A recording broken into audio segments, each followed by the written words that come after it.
Amigo oyente, el salmo que consideraremos hoy es llamado un salmo imprecatorio. El Salmo 137. Este salmo ha sido criticado mucho. Este es uno de esos salmos que en el momento que uno lo lee, se da cuenta que es un salmo que lo hace prestar atención a uno. Para mí es como estar andando por una carretera y de pronto uno ve que hay algunas luces rojas en el camino, unas luces que indican que tiene que disminuir uno la marcha. Es similar a esa cruz que uno ve antes de cruzar una vía del ferrocarril que dice, pare, mire, escuche. Bueno, la primera luz roja que encontramos es esta, y nos dice que este es un salmo imprecatorio, o podríamos decir que es la primera luz roja que nos dice, pare. Lo que tenemos aquí también es un salmo histórico. Y lo interesante de notar aquí es que ningún libro histórico nos dice nada acerca de la historia de los hijos de Israel cuando ellos estaban fuera de esa tierra. Después de entrar en la tierra prometida, después de nacer como nación en los ladrillales de Egipto, en el momento en que ellos salen de ese lugar, la Biblia no tiene información alguna sobre ellos. Esa es la razón por la cual entre el Antiguo y el Nuevo Testamento no tenemos ninguna información. No hay nada de lo que ocurrió en esos 70 años de cautividad. Jeremías, Ezequiel y Daniel nos dicen algo sobre ese período, pero no hay nada en los libros históricos. Hay pues una gran laguna, un vacío, en lo que se relaciona con esa época. Para seguir la información de lo que ocurrió después de la cautividad en Babilonia, uno puede leer los libros de Esdras, Nehemías y Esther. Ahora uno puede mirar por una pequeña abertura, digamos, la tragedia de ese pueblo, y eso es lo que tenemos aquí en este salmo. Usted puede observar a los hijos de Israel en la cautividad en Babilonia. Esto es, por así decirlo, un punto de vista a vuelo de pájaro de la vida desesperanzada por la cual ellos pasaron durante su cautividad. No se registra aquí la experiencia trágica y tierna, el odio amargo y el amor profundo que se encontraba en sus corazones. Uno puede colocar el oído a la puerta de este salmo y escuchar los sollozos que salen de sus almas.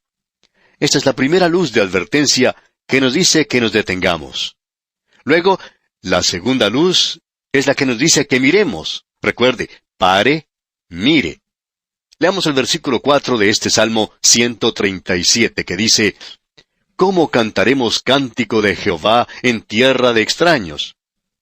La pregunta que aquí se presenta no tiene respuesta. Hay muchas preguntas como esa. Es como hacerle una pregunta a un hombre debilucho.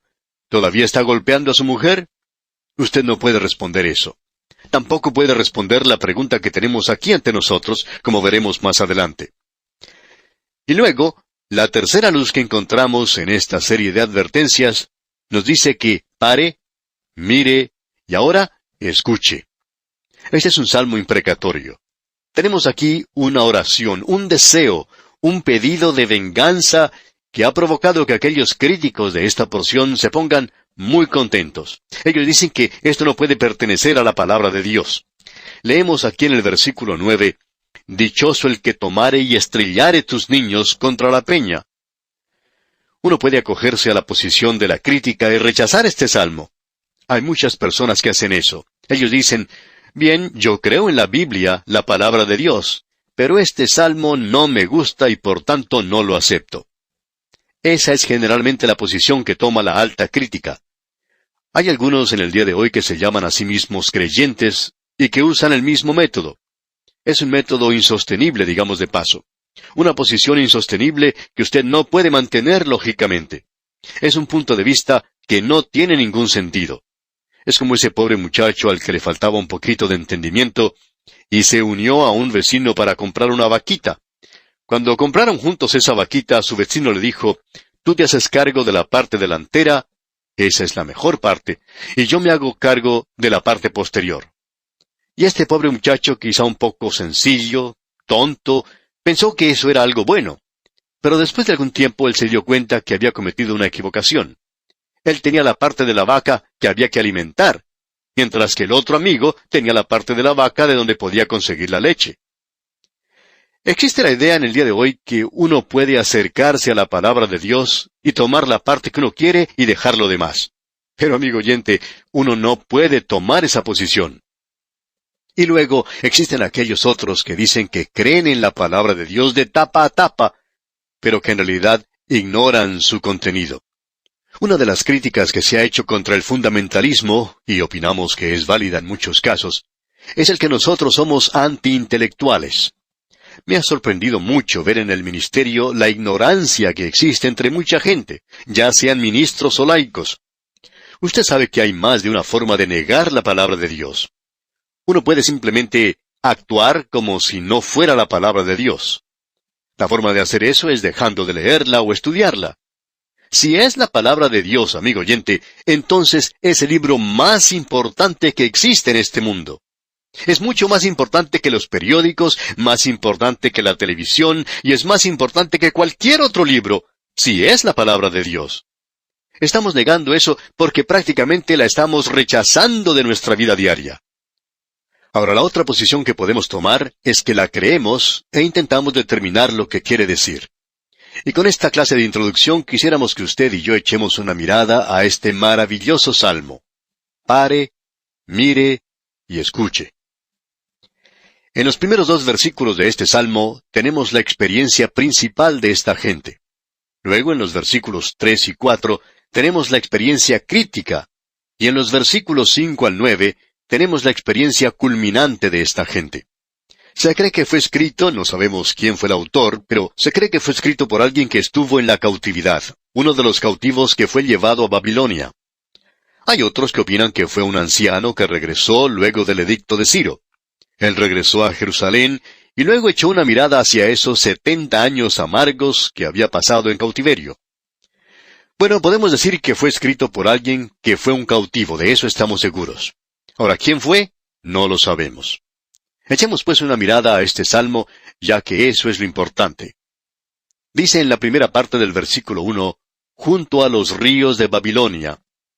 Esa es la ubicación de esta gente, podemos decir que ese es el escenario. Esta gente se encuentra junto a los ríos de Babilonia. Ellos han viajado desde Jerusalén hasta ese lugar. Sabían algo de que habían nacido detrás de los muros de Egipto y ahora se encuentran en esclavitud en Babilonia. Salieron de la tierra de José y fueron a parar a las villas miseria de Europa. Pero la pregunta que se presenta es, ¿qué están haciendo allí? ¿Por qué han salido de la tierra prometida? Bueno, miremos eso por un momento. Dice, allí nos sentábamos. La condición de ellos es una condición de profunda melancolía, desesperados, desamparados, desanimados. Esa es su condición. Aquí en el versículo 1 de este Salmo 137 dice, junto a los ríos de Babilonia, allí nos sentábamos y aún llorábamos, acordándonos de Sión. Notemos esto que acabamos de leer. Llorábamos acordándonos de Sión. Ellos estaban abrumados por los pesares. Bueno, los salmos han sido dados como cánticos de alabanza y hemos estado observando eso, los cánticos de gozo. Pero este no es así. Aquí encontramos llanto y lamento. Hay un gran contraste entre Jerusalén y Babilonia. Su hogar se encontraba en Jerusalén y esa era una localidad hermosa ubicada entre las montañas. Ahora ellos se encuentran en las llanuras de Babilonia, sentados al lado de un canal de irrigación, y este versículo primero dice, junto a los ríos de Babilonia, allí nos sentábamos y aún llorábamos, acordándonos de Sión. Y ellos estaban recordando que habían llegado de Jerusalén. Notemos ahora que ellos no tenían ningún deseo de cantar. El versículo 2 dice, sobre los sauces en medio de ella colgamos nuestras arpas. Ellos no quieren cantar más. Notemos lo que tenemos aquí. Aquí es donde tiene lugar su experiencia crítica. El versículo 3 dice, y los que nos habían llevado cautivos nos pedían que cantásemos. Y los que nos habían desolado nos pedían alegría, diciendo, cantadnos algunos de los cánticos de Sión. Pero ellos habían colgado sus arpas sobre los sauces, esos instrumentos de alabanza. Usted sabe, amigo oyente, que en la actualidad hay muchos creyentes que han colgado sus arpas sobre los sauces. No tienen alabanzas para Dios en el presente. Cuando esta gente se encontraba en ese lugar, ellos eran un espectáculo bastante interesante para la gente de Babilonia, porque habían escuchado hablar de ellos. Así es que una de esas agencias de turismo llevaba a la gente para que en ese lugar los vieran. Ellos habían llegado a ser famosos en todo el mundo debido al templo en Jerusalén. Los turistas de todo el mundo a través de los años se acercaban a la ciudad de Jerusalén. Ellos decían, Uno debe estar en ese lugar durante las fiestas. Ellos cantan salmos. Ellos tienen una gran orquesta con 100,000 personas en el coro. Debemos decir que eran buenos cantores. David había sido el dulce cantor de Israel. ¿Ha notado usted alguna vez, amigo oyente, la cantidad de músicos que los judíos han dado a este mundo? Bien, los de Babilonia habían visto sus arpas colgando de los sauces, y burlándose les habían dicho, «Cantadnos algunos de los cantos de Sión». Ellos se burlaban pidiéndoles que cantaran alguna canción. Ellos conocían nada más que las melodías populares o cosas por el estilo. Pero esta gente, sin embargo, no puede cantar. Y en el versículo 4 dice, «¿Cómo cantaremos cántico de Jehová en tierra de extraños?» Y con un sollozo de su alma decían, «Nosotros no tenemos nuestro cántico ya. Ustedes están burlando de nosotros. No podemos cantar». Y esa es la pregunta que usted no puede contestar. Yo no tengo ninguna respuesta para ellos. ¿Cómo pueden cantar himnos al Señor en una tierra extraña? Y esa es la razón, amigo oyente, por la cual muchas personas en el presente han perdido su cántico, muchos de los creyentes en el día de hoy. Existen aquellos que tienen una tendencia natural a ser pesimistas. Algunos psicólogos nos dicen que algunas personas están llenas de melancolía. Ellas no son felices con nada. Luego, hay aquellos creyentes que han sufrido desilusiones en esta vida y que han sido castigados duramente en sus experiencias aquí. En cierta ocasión pudimos observar a una señora que tenía una de las caras más tristes que hemos podido ver. Luego de haber escuchado su historia, podíamos decir, qué terrible es el estar sentado en una iglesia con una cara tan triste como esa. Pero esa señora tenía razón para sentirse de la forma en que lo hacía. Hay muchas personas así, amigo oyente.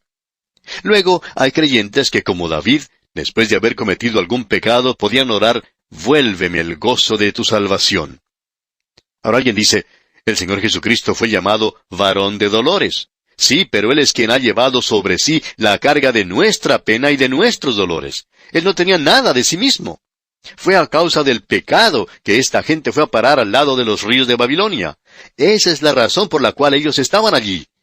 Y esa era su condición. Ellos habían pecado, y porque habían pecado, se encuentran ahora junto a los ríos de Babilonia. El profeta Jeremías en su libro, allá en el capítulo 14, versículo 7, nos dice, «Aunque nuestras iniquidades testifican contra nosotros, oh Jehová, actúa por amor a tu nombre, porque nuestras rebeliones se han multiplicado, contra ti hemos pecado». Y él fue quien señaló que fue su pecado el que los había llevado a esa situación. Notemos ahora lo que dice el versículo 4 de este Salmo 137. ¿Cómo cantaremos cántico de Jehová en tierra de extraños? Y esto nos lleva a esa experiencia culminante en el versículo 5. Si me olvidare de ti, oh Jerusalén, pierda mi diestra su destreza. Hay un rayo de esperanza. Ahora ellos hacen un voto de lealtad con Dios. Este es su arrepentimiento. Desde ahora en adelante, ellos le van a obedecer. Ellos quieren regresar a estar en la voluntad de Dios. Esa es la confesión que ellos hacen. Escuche lo que dice aquí el versículo 6. Mi lengua se pegue a mi paladar, si de ti no me acordare, si no enalteciere a Jerusalén como preferente asunto de mi alegría. Note lo que ellos están diciendo aquí, amigo oyente. Aquí tenemos un clamor por justicia. El versículo 7 dice, «Oh Jehová, recuerda contra los hijos de Edom el día de Jerusalén, cuando decían, arrasadla, arrasadla hasta los cimientos». Los edomitas fueron aquellos que se habían dedicado a alentar a los de Babilonia para que éstos destruyeran a Jerusalén. Y ahora esta gente está orando, «Oh Dios, recuerda eso». Y luego en los versículos 8 y 9 leemos, «Hija de Babilonia la desolada, bienaventurado el que te diere el pago de lo que tú nos hiciste. Dichoso el que tomare y estrellare tus niños contra la peña». Esta es la ley de retribución. No seamos engañados. Dios no puede ser burlado, pues todo lo que el hombre sembrare, eso también segará. El Señor Jesucristo dijo, «Todos los que tomen espada, a espada perecerán». Usted debe comprender aquí, amigo oyente, la mente del israelita. El salmista había regresado a Jerusalén. Él había visto esos soldados brutales de Babilonia que habían llegado y habían tomado a sus niños, a esos pequeñitos tan tiernos, y los estrellaban contra las piedras, que ellos abrían los estómagos de las mujeres y todas esas otras cosas horribles que ellos habían hecho. Y como referencia, podemos informar que Ciro hizo lo mismo cuando él tomó a Babilonia. Créalo usted o no, amigo oyente, usted recoge lo que siembra. Y eso es lo que el salmista está pidiendo que tenga lugar. En el día de hoy escuchamos a la gente decir que nosotros somos más civilizados, que no somos como el Dios del Antiguo Testamento, que en el presente somos gente muy maravillosa y muy civilizada. Ni siquiera creemos en la pena capital. Creemos que somos personas buenas, dulces, amables. ¿No es cierto, amigo oyente? Pero esta gente civilizada y moderna es la que está utilizando la bomba atómica. Y cuando se arroja una bomba de esas, uno no se preocupa de lo que le pueda suceder a los niños, a las criaturas, a las mujeres, a los ancianos. Así es que, antes de leer un salmo como este, y encontrar supuestas fallas en Dios, en el Dios de la Biblia, amigo oyente, usted debe analizar su propio corazón. ¿Aprueba usted que se utilice la bomba atómica en el día de hoy? Hay muchas personas que harían hoy mismo una cosa como esa, la de arrojar una bomba atómica en un instante. Y no hace falta mucho para que algo como eso suceda. Debemos decir, amigo oyente, que este es un gran salmo. Este es un salmo que lo hace sentar a uno y notar que aquí dice mucho. Esto hará que usted analice lo que hay en su propio corazón. Este salmo, amigo oyente, revela que usted y yo estamos viviendo en un mundo grande, malo, y que los hombres no son tan civilizados como creen que son. Los hombres tienen el mal en sus propios corazones. Y el Señor Jesucristo nos dijo lo que sale del corazón del hombre y que allí no había ninguna cosa buena. Jeremías es el profeta que dice que el corazón del hombre es muy malvado. ¿Quién lo puede conocer? Solo Dios tiene un remedio para esa clase de problema del corazón. Este es un gran salmo, amigo oyente, y hemos dedicado bastante tiempo a él porque en realidad lo merece.